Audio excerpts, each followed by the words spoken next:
In 1971, a man known as DB Cooper boarded a plane in the United States with a shocking plan. Mid-flight, he handed a flight attendant a note claiming he had a bomb and demanded $200,000 and 4 parachutes. After receiving the money, he released the passengers and ordered the plane back into the air. Then, somewhere over the dark forests of the Pacific Northwest, he jumped from the plane with the ransom money. Nobody was ever found. No arrest was ever made. Only a small portion of the cash was discovered years later. Did DB Cooper survive? More than 50 years later, nobody knows. Follow along with this explainer as we dive into the incredible evidence behind this unsolved mystery. So part 1, the 1971 skyjacking, the execution of an unprecedented heist. Our story officially starts on Northwest Orient Airlines Flight 305 out of Portland. Shortly after takeoff, this guy, wearing a sharp business suit and a black raincoat, hands a note to flight attendant Florence Schaffner. In the exact phrasing, it was chillingly polite. It just read in neat, all-capital letters, "Miss, I have a bomb in my briefcase and want you to sit by me." Then he quietly pops open his case, just enough to reveal red cylinders and a mess of wires. Now, before we go any further, here's the kind of wild fact for you. The name DB Cooper? It's actually a complete myth. He bought his ticket using cash under the alias Dan Cooper. But a journalist, totally rushing to meet a tight deadline, accidentally misreported the name as DB Cooper, and well, the media moniker just spread like wildfire. So we don't actually know his real name, but we do know exactly what he did next. Let's look at the timeline. At 2:50 p.m., the flight departs. For hours, they just circle Seattle while the FBI is on the ground frantically scrambling to gather $200,000 in unmarked $20 bills and 4 parachutes. By 5:46 p.m., he forces the plane to land, trades the terrified passengers for the cash, and then at 7:40 p.m., with just the crew left on board, he orders them back into the air, heading toward Reno. Finally, at exactly 8:13 p.m., the cockpit instruments flash. The rear air stair is deployed, and the plane's tail suddenly pitches upward. Just like that, he was gone.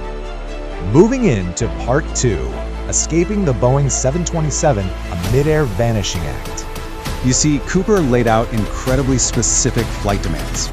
He ordered the pilots to fly at exactly 10,000 feet, keep the airspeed at a crawling 100 knots, leave the wing flaps down at 15 degrees, and keep the entire cabin unpressurized. None of this was random, guys. Not at all. He was deliberately engineering an aerodynamic Goldilocks zone, the absolute precise conditions required to safely open a door mid-flight without stalling out the aircraft. Because Cooper knew a closely guarded secret about the Boeing 727.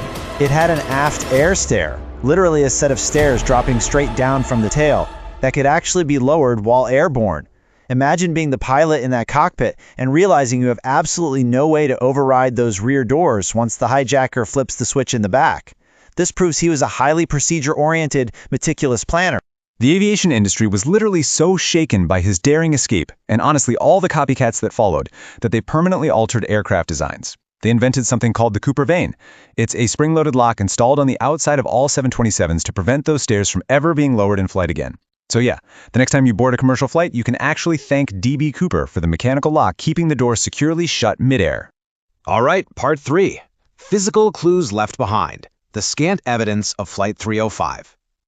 Despite his meticulous efforts to demand all his written notes back from the flight attendant, he actually left a few highly specific items right there in seat 18E. The FBI recovered a black JCPenney clip-on tie, a mother-of-pearl tie clip, 8 Raleigh's cigarette butts, and a cut-up reserve parachute. But what is truly wild, and frankly totally bewildering, is that one of the parachutes he left behind was a sewn-shut, completely non-functional training dummy. Why on earth would a supposedly brilliant mastermind leave behind a fake parachute?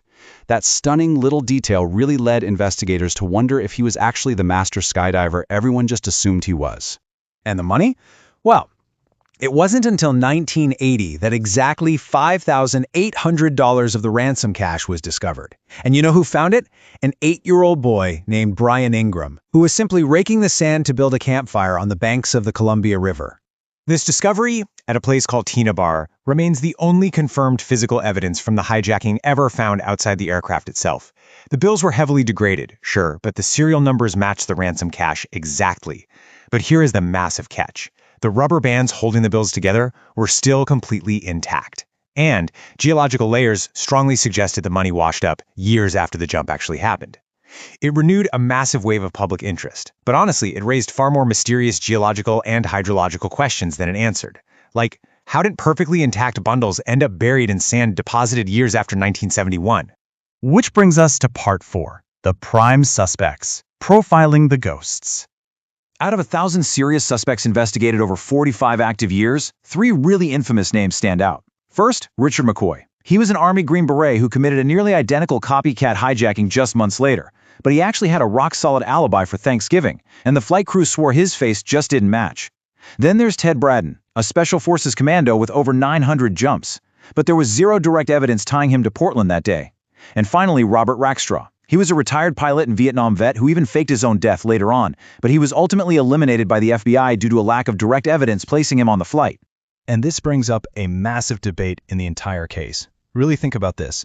Would an experienced paratrooper actually jump into a freezing 15-degree pitch-black storm wearing slip-on loafers and a trench coat? It sounds crazy, right? The FBI eventually concluded that absolutely no real professional would take such a suicidal risk.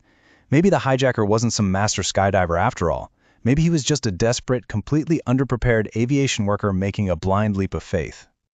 Let's get into part 5. New microscopic evidence. State-of-the-art discoveries. 100,000. That is the staggering number of microscopic particles scientists recently pulled from that cheap $1.49 JCPenney clip-on tie left behind on the airplane. Using sticky stubs and cutting-edge electron microscopy, citizen sleuths extracted an entire universe of data from that fabric. Data that the FBI back in 1971 couldn't possibly have analyzed.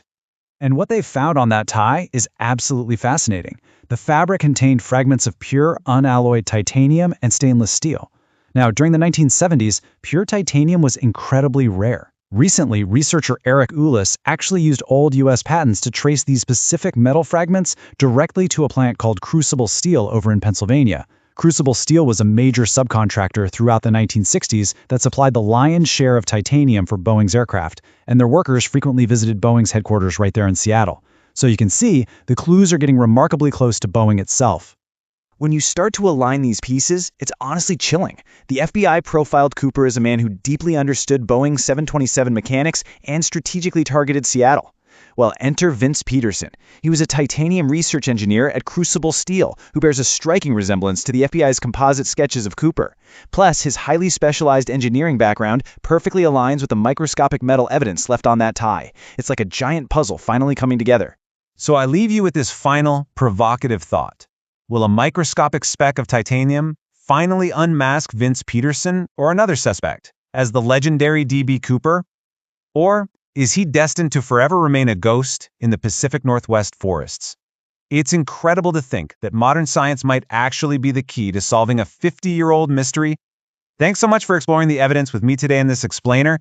Keep learning, stay curious, and I'll catch you on the next one.